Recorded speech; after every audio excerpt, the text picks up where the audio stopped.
Acid क्या होते हैं, एसिड वो होते हैं जो हमारे पास H पॉजिटिव होता है, जो H+ वो लिबरेट करते हैं, और जो बेसिस होते हैं वो OH नेगेटिव लिबरेट करते हैं। लेकिन अरहेनियस एसिड और बेस के कंसेप्ट में क्या होगा, अरहेनियस एसिड हम उन एसिड्स को कहेंगे जो कि हमारे H पॉजिटिव को लिबरेट करेंगे, बट जो कंडीशन होती है इसके लिए वो होती है हमारे एक्वा सोल्यूशन में लिबरेट करेंगे। ये जो वर्ड है बहुत इंपॉर्टेंट वर्ड है, क्योंकि सिर्फ एक्वा सोल्यूशन में ये जो हमारे एसिड है वो H पॉजिटिव को लिबरेट करेंगे।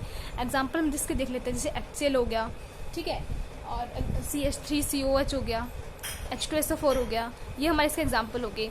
अरहेनियस एसिड वो एसिड होते हैं जो एक्वा सोल्यूशन में ही H पॉजिटिव को लिबरेट करते हैं, मतलब डोनेट करते हैं। और अरहेनियस बेसिस वो बेस हो गए जो हमारे OH नेगेटिव को, सॉरी बेस OH नेगेटिव को लिबरेट करते हैं, लेकिन किस में, एक्वा सोल्यूशन में। ये एक्वा सोल्यूशन वर्ड अगर यहाँ पे ना होगा तो अरहेनियस और एसिड और बेस की डेफिनेशन ये नहीं रहेगी, ठीक है। एग्जांपल हम क्या कह सकते हैं, NaOH हो गया, MgOH का होल ट्वाइस हो गया, ये हमारे पे अरहेनियस बेसिस हो गए, ठीक है। उसके बाद हम क्या डिस्कस करते हैं इसके अंदर हम डिस्कस करते हैं इसके एप्लीकेशंस, ठीक है। इसके एप्लीकेशंस क्या क्या है। फर्स्ट एप्लीकेशन इसकी क्या है हमारे पास, फर्स्ट एप्लीकेशन हमारी ये है कि जो भी हमारे पास कोई भी एक्वा सोल्यूशन है, ठीक है, aqua solution of non metallic oxides, जो हमारे नॉन मेटेलिक ऑक्साइड्स होते हैं उनका जो एक्वा सोल्यूशन होते हैं वो क्या होते हैं, oxides are acidic in nature, ठीक है। एसिडिक हो गई वो नेचर में, कैसे हम इसको एग्जांपल तो देखते हैं। देखो जैसे कि नॉन मेटेलिक ऑक्साइड्स हमारे पास क्या हो गए, जो ये P ब्लॉक होता है, ये S ब्लॉक होता है, ठीक है। जो P ब्लॉक में आते हैं ये वाले होते हैं ना नॉन मेटल्स, और ये S ब्लॉक हो गया। जो P ब्लॉक में आते हैं ये वाले हमारे नॉन मेटेलिक ऑक्साइड होते हैं। जैसे कि मैं एग्जाम्पल में ले लेते हैं, क्या हमने एग्जाम्पल में CO2, SO2, तो ये जो हमारे होंगे ना, इनकी जो ऑक्साइड्स हैं इनको हम एक्वा सोल्यूशन में डालेंगे तो हमें क्या मिलेगा, एसिडिक, मतलब ये एसिडिक है नेचर में। कैसे पता चला, क्योंकि हमने इसको एक्वा सोल्यूशन में डाला तो एसिड बन जाएंगे। जैसे एग्जांपल में देखो, जैसे CO2 है उसको हमने H2 में डाला, ठीक है, तो ये क्या देगा, H2CO3। ये हमारे पास क्या होता है, कार्बोनिक एसिड, तो ये क्या हो गया, इस अकॉर्डिंग एसिड हो गया। और इसको हम फर्दर ब्रेक करते हैं तो ये किस में कन्वर्ट हो जाएगा, 2H पॉजिटिव में प्लस में CO3 2 नेगेटिव में। मतलब इसने क्या H पॉजिटिव को लिबरेट किया तो ये क्या हो गया, CO2 एसिड हो गया। सिमिलरली हम देखते हैं SO2 के केस में, SO2 प्लस H2O हमें बना H2SO4, ये क्या हमारा सल्फ्यूरिक एसिड। तो सल्फ्यूरिक एसिड मिला, हम एसिड मिल गया, तो इसको क्या करेंगे, फर्दर ब्रेक डाउन करेंगे, H positive plus 4SO4 2 negative, तो इसने भी H पॉजिटिव लिबरेट कर दिया, तो मतलब ये क्या हो गया, ये भी हमारे पास क्या हो गया, एसिड हो गया, ठीक है।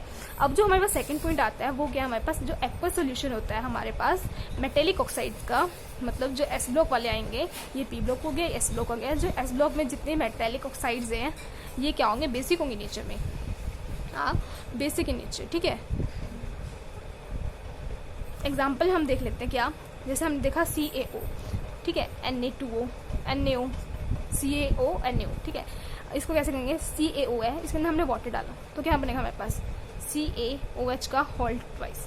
इसको फर्दर हम ब्रेक डाउन करेंगे तो Ca2 positive plus 2OH negative, तो इसने क्या लिबरेट किया, OH नेगेटिव, तो CO क्या हो गया, बेस हो गया। मतलब ये क्या था, हमारे पास मेटल का ऑक्साइड था और इसको एक्वा सोल्यूशन डालने से हमें क्या मिला, बेस बना, मतलब OH नेगेटिव इसने लिबरेट किया तो ये क्या हो गया, बेस हो गया। सिमिलरली NaO का देखेंगे, इसका हम वाटर के अंदर डालेंगे तो हमारे पास क्या होगा, NaOH, तो इसको हम फर्दर ब्रेक डाउन करेंगे तो Na positive plus OH negative, इसने भी OH नेगेटिव को लिबरेट किया है तो ये भी क्या हो गया, हमारे पास बेस हो गया, ठीक है। ये तो इसकी एप्लीकेशन थी।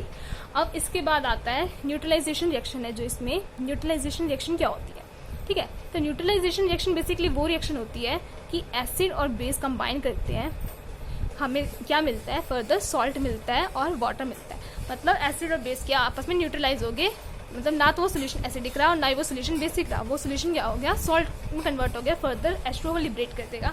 एग्जाम्पल में हम इसका क्या देख सकते हैं, HCl ले लेते हैं हम, प्लस में NaOH। हमने ऊपर प्रूफ किया था कि HCl है हमारा, ये हमारा एसिड है, हमें पता है, ठीक है, एक्वा सोल्यूशन में एसिड है।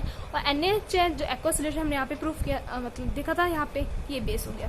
तो एसिड प्लस बेस हमारे पास क्या देगा, NaCl देगा। Na यहाँ से आया, Na पॉजिटिव और ये OH नेगेटिव और H पॉजिटिव और Cl नेगेटिव, तो कैटायन और एनायन कंबाइन करेंगे, NaCl बन गया plus H positive plus OH negative, ये बन गया H2O। तो ये क्या बन गया, सॉल्ट प्लस वाटर, ठीक है। उसके बाद हम देखते हैं कि इसकी लिमिटेशन क्या है, एसिड और base concept, Arrhenius acid and base concept की लिमिटेशन, ठीक है। फर्स्ट लिमिटेशन हमारे पास क्या है, ये इनएडिक्वेट है,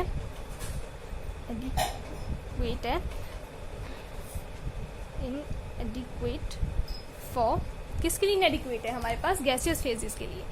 कि मैंने आपको ऊपर बताया था, देखो मैंने आपको बताया था ना कि अरहेनियस एसिड कौन से होंगे जो H पॉजिटिव को लिबरेट करेंगे एक्वस सोल्यूशन में, लेकिन हमें यहाँ पे क्या दे रखा है? गैसियस फेज दे रखी है।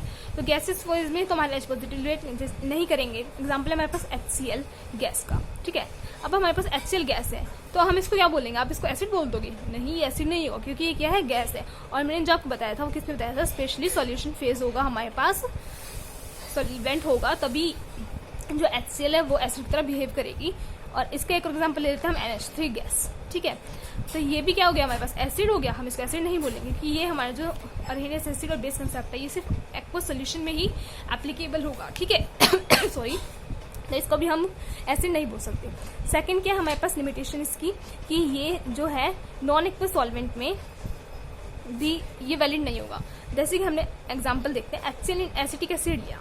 एसिटिक एसिड क्या है हमारे पास? नॉन एक्वस सॉल्वेंट है। और HCl हमारे पास, हम इसको HCl को क्या बोल सकते हैं? HCl इन एसिटिक एसिड। आप इस HCl को एसिड नहीं बोल सकते यहाँ पर, क्योंकि ये किस में? नॉन एक्वस सॉल्वेंट सॉल्यूशन में। और हमने वहां पे क्या पढ़ा था कि इसका सॉल्यूशन कैसे होना चाहिए? एक्वस सॉल्यूशन होना चाहिए। तो ये जो थी, ये दो इसकी लिमिटेशन थी। आई होप आपको एसिड और बेस समझ आ गया हो। Thank you.